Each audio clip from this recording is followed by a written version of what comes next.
अस्सलाम वालेकुम स्टूडेंट्स। आज जो हमारा लेक्चर नंबर 2 है और जो चैप्टर नंबर है वो फर्स्ट है इंट्रोडक्शन टू बायोलॉजी। और आज का लेक्चर जो है वो हमारे ब्रांचेस ऑफ बायोलॉजी पे है। और आपकी बुक में आई थिंक 16 to 17 ब्रांचेस जो हैं उनको डिस्कस किया गया। और आज जो हमारा लेक्चर है वो उसमें हम बस 8 जो है ब्रांचेस उनको डिस्कस करेंगे। Morphology, anatomy, histology, cell biology, physiology, genetics, embryology and taxonomy. तो फर्स्ट जो है हमारी वो आ जाती है मॉर्फोलॉजी।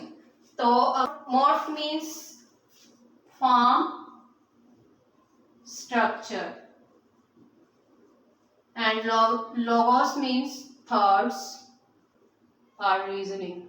तो इधर से हम इसको इस तरह से डिफाइन कर सकते हैं, the branch which deals with the study of form and structure of living organisms। Means कि हम इसमें क्या करते हैं, हम बेसिकली हम मुख्तलिफ जो हमारे जानदार अजसाम होते हैं उनके हम उसकी बनावट, उसकी शक्ल और उसकी साख जो होती है उसको बेसिकली जो है वो हम स्टडी करते हैं। इसकी एग्जांपल में हम ये ले सकते हैं कि जैसे एक स्पैरो है, तो हम उसकी जब साख देखते हैं तो क्या नजर आता है हमें, उसका हेड है, उसकी आईज हैं और इसके अलावा उसके विंग्स होते हैं और उसके 2 पाँव होते हैं। इस तरह हमें पता चल जाता है कि इसकी साख इस तरीके से बनी हुई है, इसकी जो फॉर्म है वो जो हमें मुख्तलिफ बर्ड्स होते हैं उनसे हम मैच जब करते हैं तो हमें उसमें डिफरेंस जो है उसका पता चल रहा होता है कि इसकी ये चीज़ उधर उस परिंदे से या उस बर्ड से डिफरेंट है। और इसी तरह हम आगे जो हमारी सेकंड ब्रांच है उसको हम करते हैं, क्या है, anatomy. Anatomy means internal structure. जैसे कि हम उर्दू में हम कह सकते हैं कि जो अंदरूनी साख्तें होती हैं उनका जो हम मुताला करते हैं वो एनाटॉमी कहलाता है। और इसको अगर हम डिफाइन करना चाहें तो इस तरह से कर सकते हैं कि the study of internal structure is called anatomy. Means के जो हमारे इंटरनल स्ट्रक्चर्स होते हैं मुख्तलिफ लिविंग ऑर्गेनिजम्स के, उनको हम जो स्टडी करते हैं, जो साख्तें होती हैं उनको बयान करते हैं, वो सारा प्रोसेस किस ब्रांच में किया जाता है, एनाटॉमी में। मिसाल के तौर पर अगर हम कहें कि किडनी जो है उसका इंटरनल स्ट्रक्चर, जिस तरह हमारे पास एग्जांपल ले लें किडनी, ठीक है, तो हमें पता है कि हम सबसे पहले उसको बताएंगे कि उसकी जो फॉर्म होती है, उसकी साख किस तरह की होती है, उनकी तादाद कितनी होती है हमारे जिस्म में। इसके अलावा हम उसके बारे में बताएंगे कि उसके साथ कौन कौन सी ऐसी चीज़ें अटैच होती हैं जो उसके प्रोसेस को जो कंप्लीट करने में मदद देती हैं। और इसका मेन पर्पस क्या है हमारे, मीन्स कि हम उसका पूरा अंदर से जो टोटली उसका जो काम है, जो अफ़ाल उसको सरंजाम देने के लिए बनाया गया है, वो सारा कुछ हम जो है वो इस शाख में जो है वो करते हैं, इसको स्टडी एनाटॉमी में। उसके बाद जो है वो हमारी है हिस्टोलॉजी। और हिस्टोलॉजी बेसिकली क्या है, ये माइक्रोस्कोपिक स्टडी ऑफ टिश्यूज है।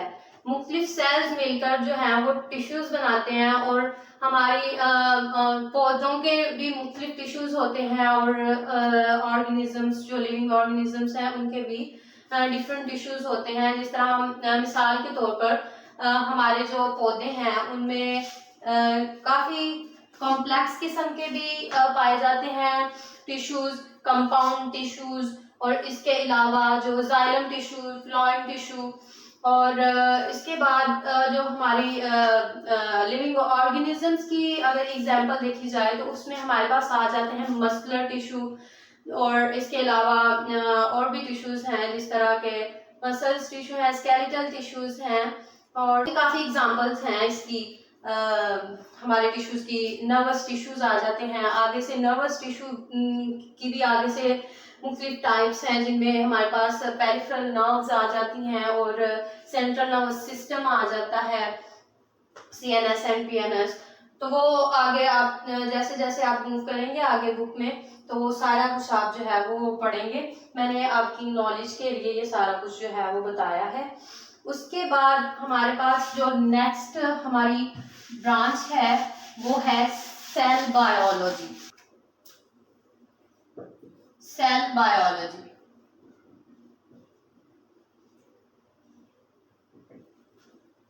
बेसिकली सेल जो है वो क्या है, ये हमारी किसी भी जिस्म की बुनियादी इकाई होती है। मींस कि ये ऐसी साख्तें हैं जिनके बगैर कुछ भी नहीं हो सकता। मींस के सेल्स जो है वो बेसिक यूनिट है एक लिविंग ऑर्गेनिज्म का। और सेल जो है वो इसका सबसे पहले जो हमें ओवरव्यू दिया था वो एक इंग्लिश साइंटिस्ट था रॉबर्ट हुक। उसने इसको जो है वो ऑब्जर्व किया था और अपना जो इसके जो उसने ऑब्जर्व किया था उसको इसने बयान किया। और उसके बाद मुख्तलिफ रिफॉर्म्स हुई और इसको जो है वो एक सेल के तौर पर जाने लगा और ये इस्तिलाह जो है वो इस्तेमाल की गई। और सेल जो है वो बेसिकली इस तरह हम कहते हैं कि एनिमल्स जो है उनका सेल डिफरेंट होगा और जो प्लांट्स होते हैं उनका सेल जो है वो डिफरेंट होगा। जिस तरह आप यहाँ पे एनिमल्स के सेल की एग्जांपल को आज हम डिस्कस करते हैं कि वो किस तरह से बना होता है, उसके अंदर कौन कौन सी साख्तें होती हैं, क्या क्या चीजें जो है वो एक सेल के अंदर होती हैं। उसके लिए देख लेते हैं सबसे पहले। ओके, ये हमारे पास बन गई इसकी सेल मेम्ब्रेन।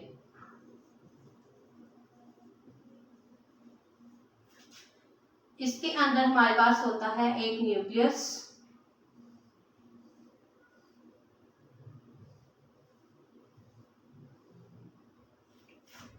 ये हमारे पास आ गया सेल का न्यूक्लियस।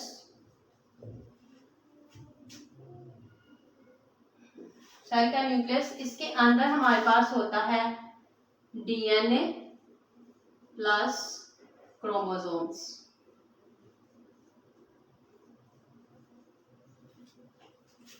इसके अलावा इसके अंदर क्या होते हैं,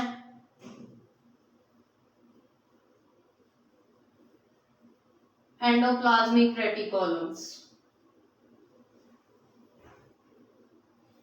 ये हमारे पास आ रहे हैं एंडोप्लाज्मिक रेटिकुलम।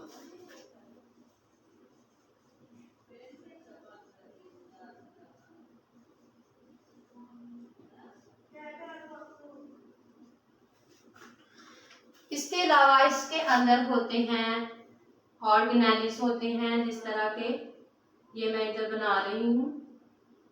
इसको कहते हैं माइटोकॉन्ड्रिया।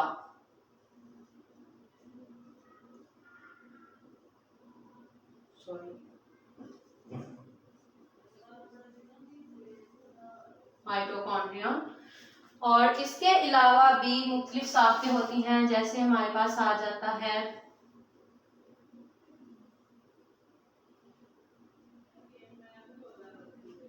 सेंट्रियोल्स आ जाते हैं। इसको कंसीडर कर लें सेंट्रियोल्स। और भी इसके अंदर जो मेन, अब इसमें जो हमारे सेल के अंदर होते हैं छोटे छोटे वैक्यूल्स।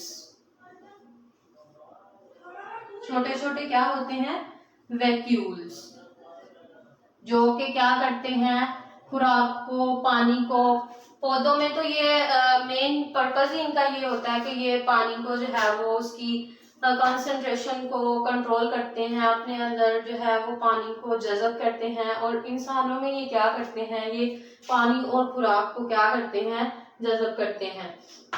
और इसके अलावा भी बहुत से साइटोप्लाज्म जो है वो इसके अंदर होता है, सारे सेल के अंदर साइटोप्लाज्म। बेसिकली यहाँ ये बताया गया है कि जो सेल है वो ही मेन और बेसिक यूनिट होता है किसी भी बॉडी का। और जो ह्यूमन है वो तो मल्टी सेलुलर ऑर्गेनाइजेशन में आ जाते हैं। एक इंसान खरबों सेल्स पर मुश्तमिल होता है जिसकी वजह से वो मुख्तलिफ अपने जो पर्पस होते हैं, अपने काम जो है वो सर अंजाम दे रहा होता है। और मेन डिफरेंस क्या है पौधे के सेल में और एक जानवर के सेल में, कि इनके बाहर जो है वो सेल मेम्ब्रेन लिपटी होती है, जबकि उनके अंदर सेल मेम्ब्रेन भी होती है और सेल वॉल भी होती है। ठीक है, ये आप लोगों ने याद रखना है। और इसके अलावा पौधे के सेल में जो वैक्यूल होता है वो उसके सेंटर में होता है और एक होता है, और जो ह्यूमन बॉडी है उसके अंदर वैक्यूल्स जो हैं वो छोटे छोटे होते हैं और तादाद में ज्यादा होती हैं। कि हम इसमें क्या कर रहे हैं, ये सारा कुछ हमने क्या किया है, सेल है, सेल के अंदर मुख्तलिफ सेल ऑर्गेनेलिस हैं। ये जो माइटोकॉन्ड्रियन है, ये सेंट्रियोल्स है, इसके अलावा ये जो मुख्तलिफ वैक्यूल्स, और मैंने ये एंडोप्लाज्मिक रेटिकुलम को बयान किया है, बताया है आपको बना के, ये सारे क्या है, ये ऑर्गेनेलिस हैं, सेल ऑर्गेनेलिस। तो सेल बायोलॉजी में क्या हम करेंगे कि ये सेल और सेल जो ऑर्गेनेलिस होती हैं उनकी स्टडीज, उनके स्ट्रक्चर्स को जो है वो बयान किया जाता है, उनको स्टडी किया जाता है। इसके अलावा आप इधर सेल डिवीजन को भी स्टडी करेंगे। आपके नेक्स्ट चैप्टर में सेल डिवीजन को कंप्लीटली डिस्क्राइब भी किया गया है, और उसके अंदर भी आगे से काफ़ी प्रोसेस आ जाते हैं, जैसे मियोसिस और माइटोसिस, वो आपकी नेक्स्ट के लिए है। इधर आप इतना याद रखें कि जो सेल बायोलॉजी है उसमें हम क्या करते हैं, मुख्तलिफ सेल्स और सेल ऑर्गेनेलिस को स्टडी करते हैं। नेक्स्ट जो हमारी ब्रांच है वो है फिजियोलॉजी।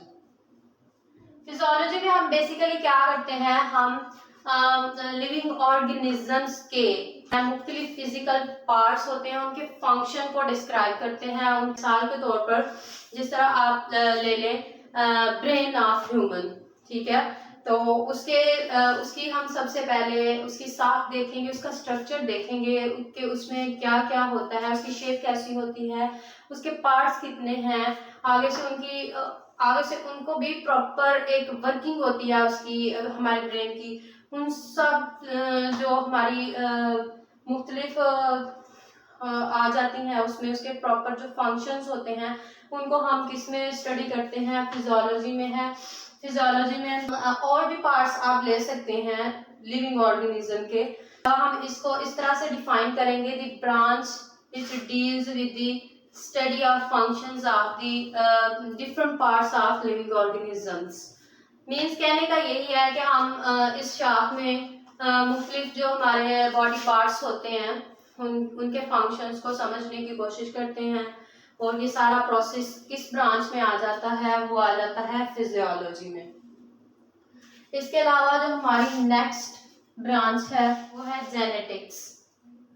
जेनेटिक्स बेसिकली क्या है, ये जीन्स से निकला हुआ है, ठीक है, जेनेटिक्स। और हम इसमें इस ब्रांच में हम देखते हैं कि कैसे जो हमारे जीन्स होते हैं वो एक नस्ल से दूसरी नस्ल में कैसे जाते हैं, कैसे उनकी ट्रांसफॉर्मेशन होती है, वो इस सारे प्रोसेस को इनहेरिटेंस बोलते हैं। कि इनहेरिटेंस कहते हैं विरासत को, मीन्स के जो एक जानदार की खसूसियात हैं वो आगे दूसरे जानदार में शिफ्ट हो जाती हैं, और इस सारे प्रोसेस को हम इनहेरिटेंस कहते हैं।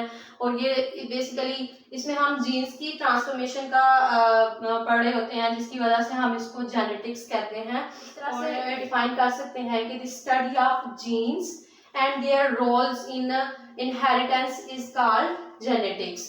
मीन्स कहने का ये है कि इसमें बेसिकली हम किसको स्टडी कर रहे होते हैं, इनहेरिटेंस को। इनहेरिटेंस कहते हैं विरासत। आपने अक्सर नोटिस किया होगा कि कुछ ऐसे फैमिलीज होती हैं कि जिनमें जो उनके आगे से बच्चे होते हैं, जो चिल्ड्रंस होते हैं उनके, वो अपने माँ बाप से बहुत ज़्यादा मैच कर रहे होते हैं। उनकी हैबिट्स भी कुछ बच्चों की कारी होती हैं मैच, लेकिन फिजिकली तौर पे भी जो है वो उनकी अपीयरेंस जो है, उनका फेशियल जो स्ट्रक्चर होता है वो सेम टू सेम अपने पेरेंट्स के साथ मुताबिकत रखता है। और ये सारा कुछ किसकी वजह से होता है, जीन्स की वजह से। जीन्स क्या करती हैं, वो हमारी ऐसी फिलियाती अकानियाँ हैं जो हमारे अंदर जितने भी अफाल्स होते हैं उनको कंट्रोल कर रही होती हैं, और इसमें आप एग्जांपल ले सकते हैं कि जिस तरह ये आई कलर जो है ये कुछ लोगों में विरासती तौर पर पाया जाता है। मीन्स के जैसे अगर उनके दादा अबू का आंखों का कलर ब्राउन है तो आगे से उनके बाबा का भी जो है वो ब्राउन होता है और उनका भी ब्राउन होता है। मीन्स के ऐसी खसूसियात जो नस्ल दर नस्ल मुंतकिल होती हैं और वो किसके जरिए होती हैं, वो हमारे जीन्स के जरिए होती हैं। और इस सारी स्टडी जो हमारे पास आ जाती है, जितनी भी हम इसमें तब्दीलियां देखते हैं, वो सारा कुछ हम किसके अंदर स्टडी करते हैं, जेनेटिक्स में। और जेनेटिक्स में हम इसको करते हैं स्टडी। और इसके अलावा हम इसमें जीन्स बेसिकली हमें पता है कि वो कहाँ होती हैं, वो हमारे क्रोमोसोम्स में होती हैं। हमारे डीएनए में जो है वो क्रोमोसोम्स के गिट जो है वो लिपटी होती हैं और उनमें मुख्तलिफ होती हैं, जिस तरह के वो डबल हेलिक्स स्ट्रक्चर होता है और साथ में उसके ऐसे मैं आपको बना के बताती हूँ।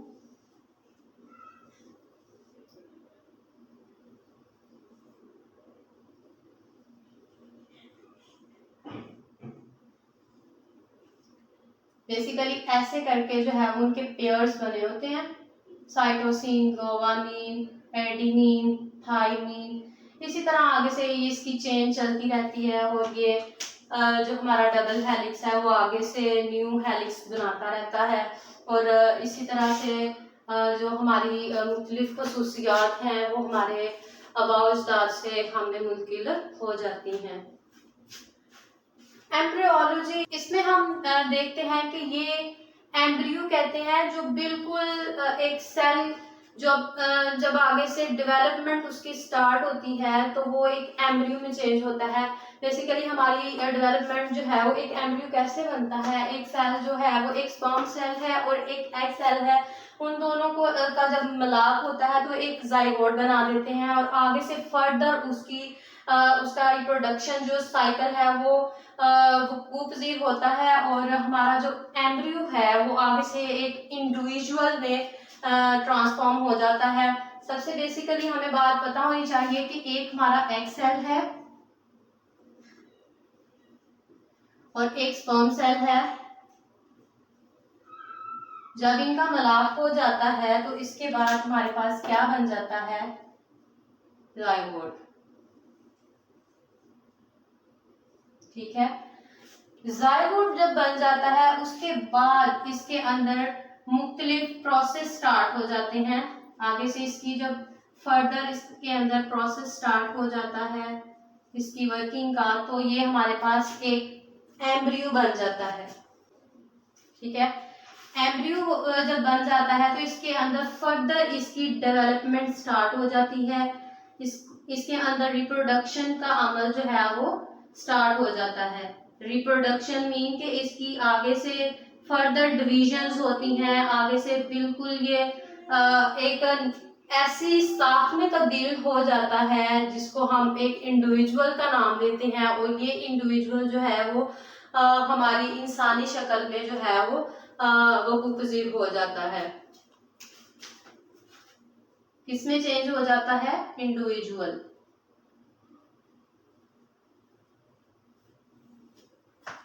इस प्रोसेस का आपको पता चल गया कि सबसे पहले हमारी क्या होते हैं, जब दो सेल का मिलाप होता है, एक एग सेल और एक स्पर्म सेल, जिसको हम उर्दू में कहते हैं कि मादा और नर का जब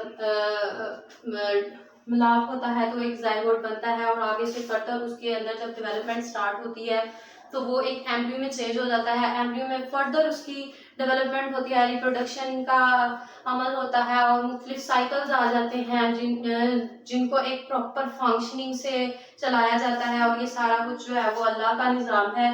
और आगे से हमारे पास ये जो हमें एक फर्दर जो हमें एम्ब्रियो जब बन जाता है उसके अंदर रिप्रोडक्शन हो जाती है तो वो हमें एक इंडिविजुअल की फॉर्म में प्रेजेंट हो जाता है। नेक्स्ट जो हमारी ब्रांच है वो है टेक्सोनॉमी। टेक्सोनॉमी इसको कहते हैं कि ये naming and classification of organism into groups and सब ग्रुप्स। टेक्सोनॉमी क्या है? ये एक ऐसा सिस्टम है जिसके अंदर हम मुख्तलिफ लिविंग ऑर्गेनिजम्स को ग्रुप्स और सब ग्रुप्स में डिवाइड करते हैं और उनको उनकी क्लासिफिकेशन और उनको मुख्तलिफ नाम दे देते हैं। जिस तरह आप अगले चैप्टर्स में इसको डिटेल से पढ़ोगे। टेक्सोनॉमी का निज़ाम मरातब देखते हैं तो हमें पता चलता है कि सबसे पहले हमारे पास आ जाता है kingdom, phylum, class, order, family, genus and species.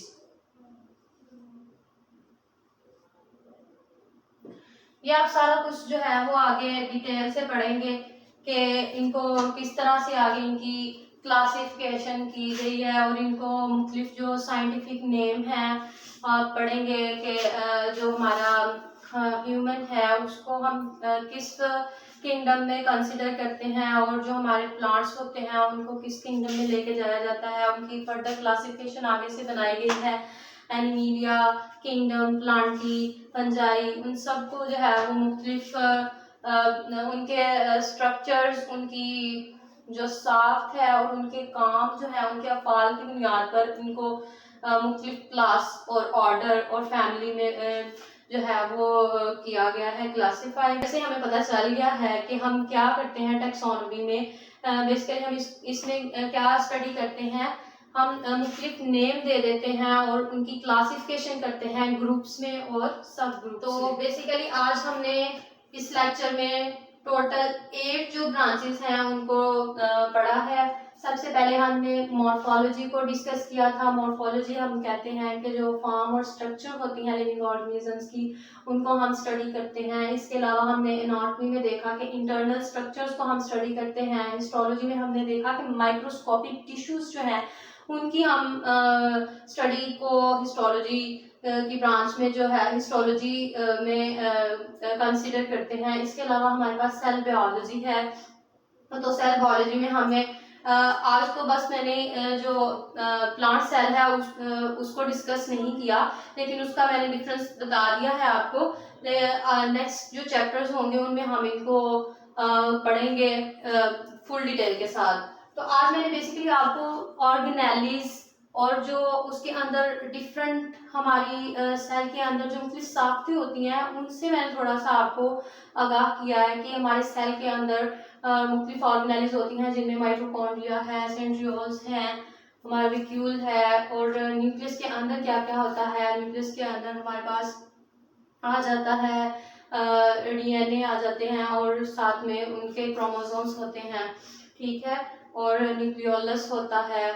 और इसके अलावा हमने इसमें क्या पढ़ा कि सेल बायोलॉजी क्या है, कि ये बेसिकली हम इसमें क्या स्टडी करते हैं, हम इसमें सेल डिवीजन का अमल भी स्टडी करते हैं। सेल डिवीजन जो है वो एक इंतहाई अहम टॉपिक है। आपके नेक्स्ट चैप्टर्स आ जाएंगे जिनमें आप उनको स्टडी करेंगे। उसमें माइटोसिस और मियोसिस का प्रोसेस जो है वो भी आप पढ़ेंगे और वो सारा सेल डिवीजन में आता है कि किस तरह से एक सेल जो है वो आगे से तकसीम होता है और उसकी आगे से रिप्रोडक्शन होती है और वो कैसे एक इंडिविजुअल में चेंज हो जाता है।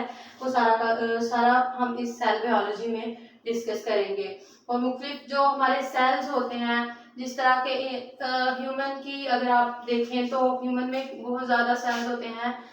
एक मल्टी सेलुलर ऑर्गेनिज्म कंसिडर किया जाता है और इसमें मसल टिश्यू आ गए, नर्वस टिश्यूज आ गए, स्केलेटल टिश्यूज आ गए और भी बहुत सी आगे से एग्जांपल्स हैं इसकी।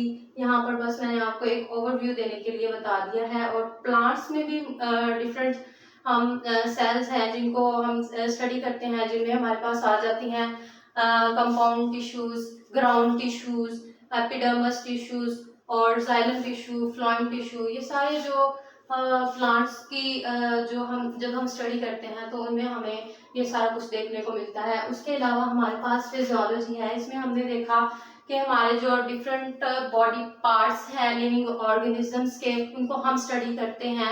उनमें हमने ब्रेन की एग्जांपल देखी थी कि हम ब्रेन को किस तरह से उसकी जो स्ट्रक्चर है उसको एक्सप्लेन करते हैं और उसकी बिहेवियर को चेक करते हैं कि उसमें कौन कौन सी साख्तें पाई जाती हैं और वो किस तरह से हमारे मुख्तलिफ जो हमारे अफ़ाल हैं उसको सरअंजाम दे रहा होता है, वो सारा कुछ हम इसमें स्टडी करते हैं। इसके कोई भी आप बॉडी पार्ट ले सकते हैं। मैंने यहाँ पे आपको समझाने के लिए सिर्फ एक बॉडी पार्ट को एक्सप्लेन किया है और वो है ब्रेन। उसके अलावा हमने जो नेक्स्ट हमारी ब्रांच है वो जेनेटिक्स है। जेनेटिक्स में मैंने आपको जीन्स के ओवरव्यू के साथ साथ आपको ये भी बताया है कि इसमें इनहेरिटेंस को हम स्टडी करते हैं कि किस तरह से विरासत जो है वो एक नस्ल दर नस्ल अमल है और ये किस तरह से एक जो हमारा जानवर होता है उससे दूसरे जानवर में कैसे इनकी ट्रांसफॉर्मेशन होती है, कैसे इनकी मुंतकिली होती है और किस तरह से हम इसको देखते हैं कि हमारी जो हमारी आई कलर हो गया, हमारे बालों का कलर हो गया, जो हमारी मुख्तलिफ जो और भी इसमें आ जाती हैं, जिस तरह के हमारे कान की लू जो है वो कुछ लोगों की साथ जुड़ी होती है और कुछ लोगों की आज़ाद होती है। वो सारा कुछ बेसिकली किस पे डिपेंड कर रहा होता है, उनके पेरेंट्स पे डिपेंड कर रहा होता है। मीन्स कहने का ये है कि हमारी जो खसूसियात हैं वो हमारे वालिदैन से मुशाबत रखती हैं और उन्हीं से हमें मुंतकिल होती हैं। वो सारा प्रोसेस जो है वो जीन्स की मुंतकिली का ही नतीजा है और वो सारा कुछ हम किस में स्टडी करते हैं, जेनेटिक्स में। इसके अलावा जो नेक्स्ट हमारी जो ब्रांच है वो है एम्ब्रियोलॉजी।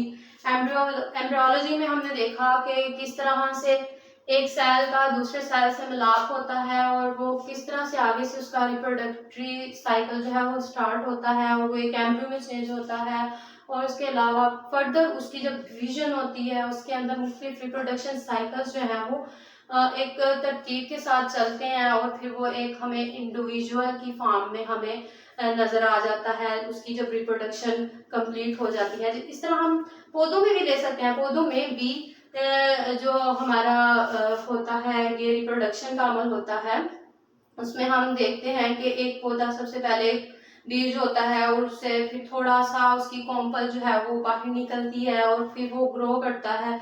इसी तरह उसके रिप्रोडक्शन साइकिल को भी हम देखते हैं कि वो पहले एक छोटा सा जब बीज था और जब वो थोड़ा सा बाहर आया जमीन से तो उसको हम एम्ब्रियो देखेंगे, एम्ब्रियो कंसीडर करेंगे। लेकिन जैसे ही वो मुख्तलिफ जो हमारे पास बड़े पौधे होते हैं उनसे उनकी उम्र को जब पहुंच जाता है तो हम उसको एक इंडिविजुअल का नाम दे देते हैं।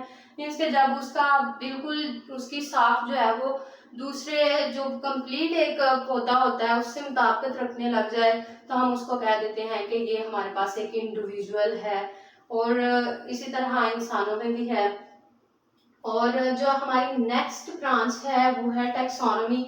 और टैक्सोनॉमी में हमने देखा कि ये जो हमारा नेमिंग सिस्टम है, तो टैक्सोनॉमी में हमने देखा कि किस तरह से डिवीजन होती है, आगे से किस तरह से उनको ग्रुप्स और सब ग्रुप्स में चेंज किया जाता है और उनको मुख्तलिफ साइंटिफिक नेम असाइन किए जाते हैं। और मैंने इधर आपको इसका निज़ाम मरातब बताया था टैक्सोनॉमी का कि वो कैसे आगे से kingdom, phylum, class, order, family, genus और स्पीशीज में जो है वो उनकी क्लासिफिकेशन की जाती है। और मुख्तलिफ किंगडम्स की भी आगे से किंगडम एनिमेलिया, किंगडम प्लांटी और किंगडम फंजाई, इस तरह से आप लोग अगले चैप्टर्स में इनकी डिटेल पढ़ेंगे। और यहाँ पे सिर्फ शॉर्टली डिस्क्राइब किया गया है कि एक ब्रांच में हम किस चीज़ को स्टडी करते हैं। तो उम्मीद है कि आपको आज के लेक्चर की समझ आ गई होगी। इसको ध्यान से आप प्रिपेयर कीजिएगा और अगर कोई क्वेश्चन है इससे रिलेटेड या कोई मिस्टेक हुई है मुझसे तो आप प्लीज़ कमेंट सेक्शन में बताइएगा, मैं उसको ठीक करने की कोशिश करूँगी।